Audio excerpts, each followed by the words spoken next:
So, as I said in my last video, if you have any questions while I'm streaming, please feel free to send them in the chat. I also have a Twitter. It's just at MissQueerdo at twitter.com or whatever the URL for that is. It's the same handle. Where you can, if you want more information about something or want to chat or whatever, you can ask me there. If I ever have like relevant pictures or links or anything, I can post them there too. But today, I'm going to be trying to explain life as a Floridian, a native Floridian, while I play this Hidden Folks game, which thankfully does not require a lot of my brain power. So, because I recently learned that my ability to do two things at once is questionable at best. So, we're just gonna try and do things as simply as possible. In this game, you can literally just click around and find everything, which I've mentioned before. I was born and raised here in South Florida specifically because, as I will bring up probably more than a few times during this stream, South Florida, Central Florida, and North Florida might as well be different states. They are wildly different places to grow up, and I have been all over Florida. I've spent quite a lot of time in Tallahassee and Orlando, I had the Broward, Palm Beach County area. But I have seen different sides of Florida myself. I have been all over this state, and it's hard to even think of it as one cohesive state. South Florida, I mean, really, this whole state is just a place that constantly seems to contradict itself. It's all the news and all that. It's a swing state, meaning that, like, there's a very close number of, close amount of, liberal and conservative people here. It's a very old place, but also a very young place. We have St. Augustine, which is like the oldest city in the US or something like that. Florida built up until the 1960s when air conditioning became more common, and even after that, really, it didn't really take off until a little bit later. But it's a very strange place to navigate that sort of thing. It's a very contradictory place for a lot of reasons, and not just that. I was thinking about this earlier. There's because there's a lot of old people, as you probably know if you've heard anything about Florida, but it's also home to like a lot more of, I guess, I hate this phrase, but like youth culture. Like Fort Lauderdale's home to spring break, that big thing. But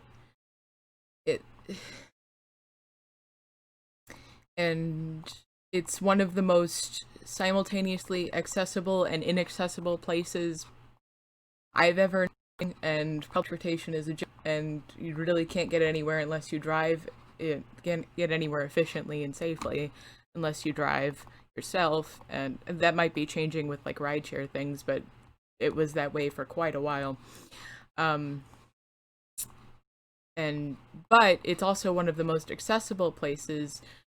If you, for example, like most of Florida, especially South Florida, was built up after, like, a lot of like things like curb cuts and ramps and things like that, which are harder to find in older parts of the country, are everywhere here, which is nice for people who use chairs and things like that. It's just the weirdest place to live. And I wanted to talk about this mainly because I've seen a lot of my favorite shows, in fact, make fun of me, which in some ways I think it deserves, in some ways I don't. For example, I think the most notable one recently is The Good Place with Jason Mendoza, and he's from Jacksonville in the show's canon, which is North Florida, so once again very different from here. And it seems to be a running theme in Michael Schur media with like how much he dislikes Florida, or said he didn't like it on the Good Place podcast, but like it has come up in Brooklyn Nine-Nine as well, and I think Parks and Rec briefly when Ben was thinking about running for office down there. Yeah, and I think even when he worked on The Office, it came up a couple times. But it's not just him. I think Patton Oswalt has several bits about how he's been all over Florida and has hated every part of it. And I don't know if that's fair. A lot of weird places in Florida, and I'll admit that there's a lot of weird people in Florida, but I would argue that most of those people are not native Floridians, and that might seem a little weird because of the image people have of this state, and people, I guess they just think living here long enough turns you into a crazy person, but it doesn't actually. Most of the people I've met who were born and raised here are way more sane than people who came here later, and I think that's primarily an economic thing, because another big contradictory part about Florida's wealth gap here, where like there are giant mansions literally across the street from rundown apartments that are truly not fit for human life, but that's where people have to live, unfortunately, around here. Like literally across the street, if you go to the beach, you can see those giant mansions lining like the beach area, and right across the street are these dilapidated, very sad-looking apartment complexes. And that's not just by the beach. That's most of Florida is either completely gentrified or it's totally underfunded and it just doesn't get a lot of the resources that it needs. Which is I think the Florida Project covers this pretty well. I haven't actually seen it, but I have read the entire plot description, and it seems about right to me. But it's hard to understand. Like, it's not we hear about all these crazy things happening in politics that like the rest of the world sees things happening in Florida and thinks Florida is insane.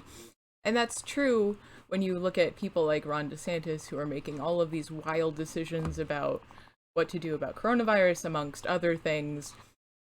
But the people those policies are primarily hurting are not the people who are making fun of them. It's people who have consequences of those decisions. And like, I would love if my politicians didn't do all the things that the rest of the country is making fun of us for. And I know people are worried about the election coming up, and trust me, I am too, because Florida, as a swing state and just as a not very well put together state, has a bad track record with election goes as it's supposed to. Thanks, Wendy Satori. I voted you out. Hope you don't last very long. But the people who get hurt, especially in local elections more so, are people who live here. Like, we have had Republican governors for as long as I can remember, and a lot of this isn't to say that all Republicans are bad or whatever. This is a big issue that affects Florida is climate change, and that's not really on the Republican ticket as far as like things they're concerned about. In fact, some of you may remember, what's his name, Rick Scott, banning the use of the phrase climate change when talking about things in a official like government setting or whatever it was. But probably we're very we are very affected by climate change, and as my mentor used to say, she's not from Florida, but she was teaching in Florida and moved here a few years ago and has since moved on, lucky for her. She used to say that like Florida is sinking and nobody's talking about it, and that's true.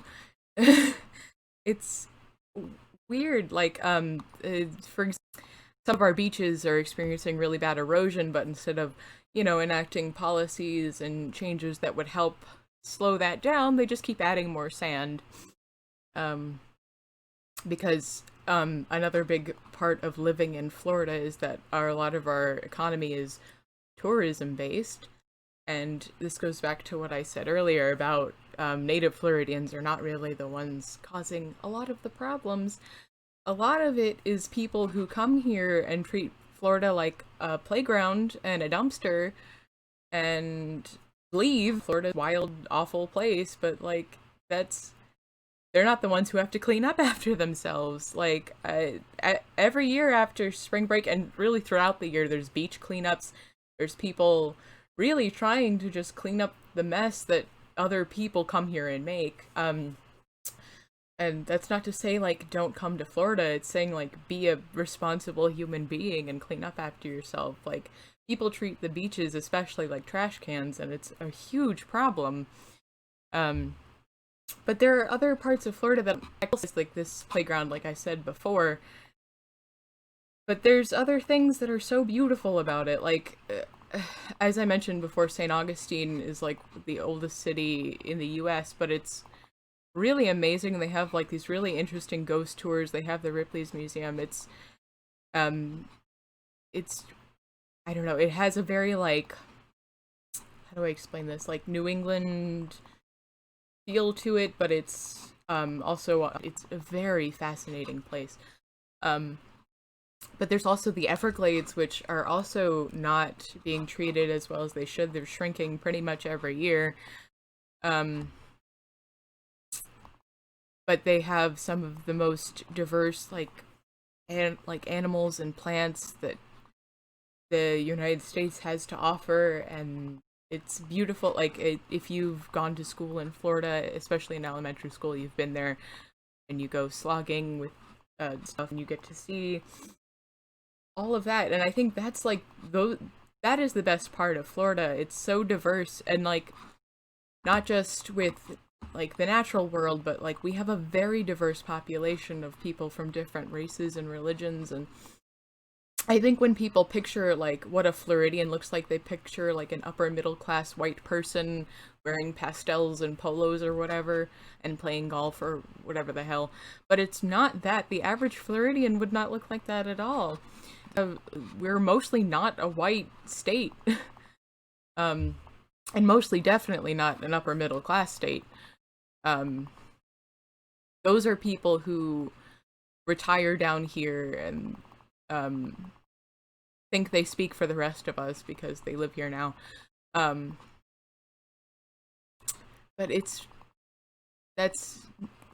we have some of the most interesting art spaces, and the university I went to, which is in this area, it's at FAU, it's a public, you can find that out. It's one of the most diverse campuses in the country as well, and which isn't to say it's perfect, and like I have definitely heard from other students of color that like they experienced problems of racism and things like that at FAU. But it also had like some of the most interesting. I think there were other black student empowerment groups around there. They had a bunch of queer groups on there. Like it was a really interesting place to get an education, and like we had like African American studies and classes on the global south and things like that you don't really get at other universities as much. We had a whole class. I unfortunately didn't take this. I took another one that was basically about being a black woman in America. Other people, I can't remember what I took instead of that. I think I took something ethics and social justice or something like that. But those classes exist other places, but it's not nearly as common as it should be, really. But I think being in Florida and attending a Florida university is the only reason I got exposed to so much of that. But I wanted to talking about like getting rid of a lot of like vulnerable people down here. Like there's a lot of marginalized communities down here that suffer immensely every day because of the things Florida politicians do, uh, and it's not really fair, I think, that the majority of the population is not benefiting from any of this, and people treat most of us like we're just as insane or not very smart as the people making those decisions. Um, there, it's it just isn't to say, like, Florida definitely has its problems. Um, I would say central to northern Florida has some really bad drug problems. I mentioned before I spent a lot of time in Tallahassee, and because I had a relative up there. It was the most hardcore drug use I've ever seen in my life. But and it's so, like, there are definitely problems, but it's not a lot of, like, vulnerable people down here. Like, there's a lot of marginalized communities down here that suffer immensely every day because of the things Florida politicians do, uh, and it's not really fair, I think, that the majority of the population is not benefiting from any of this, and people treat most of us like we're just as insane or not very smart as the people making those decisions. Um, there, it's just isn't to say, like, Florida definitely has its problems. Um, I would say central to northern Florida has some really bad drug problems. I mentioned before I spent a lot of time in Tallahassee, and because I had a relative up there. It was the most hardcore drug use I've ever seen in my life. But and it's so, like, there are definitely problems, but it's not the kind of problems people think we have. And talk about contradictions again. That's going on in northern Florida, but here in Palm Beach County, we have Delray, which has, like, the most. Some people jokingly call it, like, the rehab capital of the United States. That there are so many rehabilitation centers for drug use around here. So much so that my university partnered with a bunch of them to help people go back to school while they were in recovery. But the people who benefit from that aren't Floridians either. Most of the people who attend those rehabilitation centers are wealthier people from other states who send their relatives or send themselves here because they need a change of pace or whatever, and it's primarily people from out of state who reap the benefits of those programs. So even though, like, there are plenty of people in Florida, like native Floridians, who could use resources like that, but they're just not available for us. Let's see what else. Yeah, so I can't not talk about, like, Disney and things like that while living in Florida, because that's what I'm about, like, wealth disparity here. Like, once again, talking about the Florida Project, that whole movie was about, like, living so close to the quote-unquote happiest place on earth while living in like, abject poverty. Which is, like, a very that is a Florida experience, I would say. But yeah, like, but it's also kind of a true thing about Disney, like, ruling our lives down here. And friends who were Disney College Program participants. Yeah, so like, so this stereotype is somewhat true, but it's not all of Florida, and I think spending too much time talking about Disney would be beating a dead horse at this point. Like, y'all know Disney. I don't have to explain it to you. But yeah, it's hard not to talk about it, especially since it's growing growing more every year. There's never not construction around here. That's a different story. Miami is its own. That could really be its own episode too. But it's. Let's see what else I got here. I have notes. Yeah, my whole family is from Florida. Both of my parents were born here. My mom left for a while and came back, but my dad's lived here his entire life. So we've got roots here, which is also something I don't think people expect. Like growing up, I barely knew anyone. Even came from somewhere else, usually at a young age, but still not born here. Um, but I think people don't realize that Florida is older than it seems and still somehow very young, and it's constantly changing still now. As I mentioned, there's parts of Orlando that are never not under construction. It is also true of Miami. Um, and that's partly because our infrastructure is crumbling, and we don't have the kind of funding to do long-term solutions to fix roads and things like that, so we do a lot of patch jobs, which means they don't last forever, especially when it comes to like pavements and roads things. They just do like quick sealing jobs, and oh, hello, Nicole.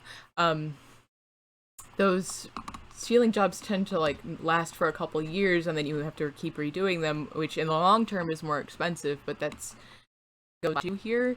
So, but that also means they have to constantly be updated and redone over and over again. So there are always parts that are under construction, and which makes driving in big cities like Orlando and Miami a true nightmare.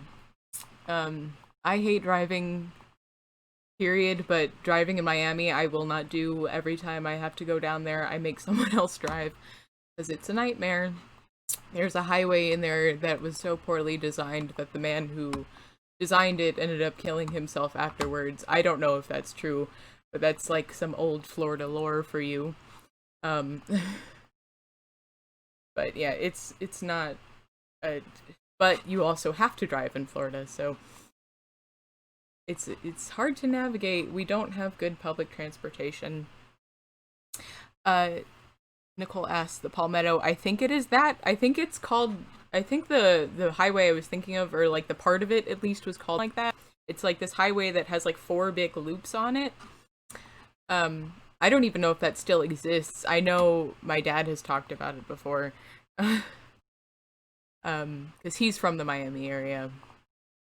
But the traffic down there is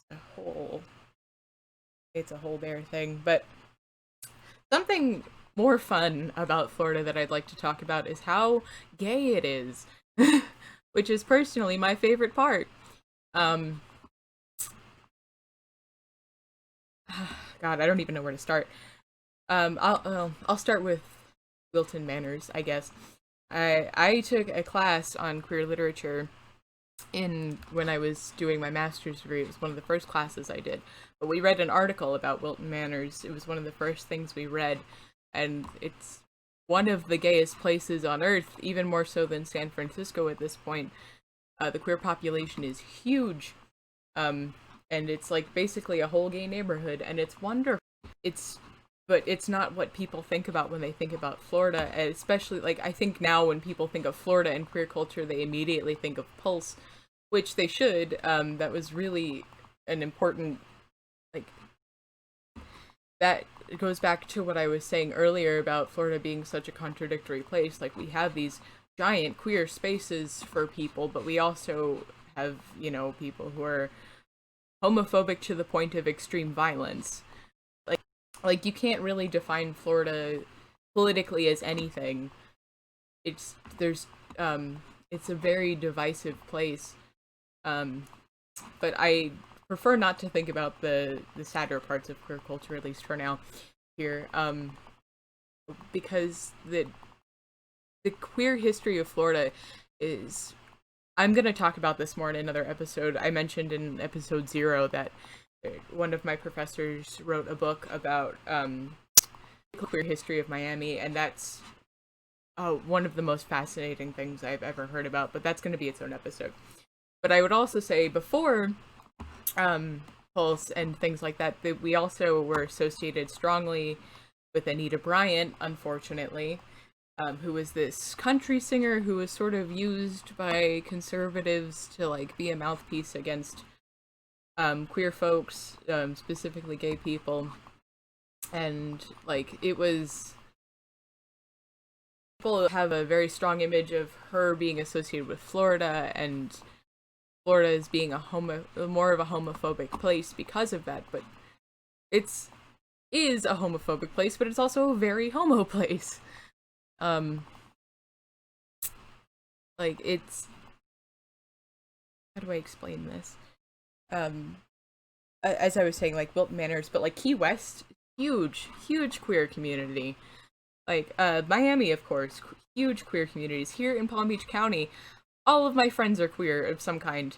Well, not all of them, but of them. Like it's, and there are reasons for that, which I will get into in that later episode, as I was mentioning. But it, the queer subculture in Florida is one of the most fascinating things about it. Especially here in South Florida. And Orlando too is a very queer place. But not so much north of that as far as I'm aware, but uh here definitely. Um let's see. There's so much more I want to talk about, but I think I'm gonna break this up because I will go on forever. Some other things to look into are like Miami in the 80s, and like how cocaine ended up building up or being a great deal of why Miami is the way that it is and the economy down there. Um, I think that would be, I think that's probably going to be another episode too, or maybe part of Queer Miami. I can probably put those pretty much tied together. And like there's so much old Florida history too, involving like Henry Flagler is a really good person to look into if you're interested in that, and Marjorie Stoneman Douglas, of course, as you may know, as you may have heard of. But I think that is it for now, mostly because I have the restroom. But I hope you enjoyed this, and if you have any questions, please message me on Twitter. I'm gonna put this on YouTube so you can write in the comments too. So thank you guys so much for that and for this, and I will see you hopefully next week, where I'm not sure what I'm talking about next. But we'll see.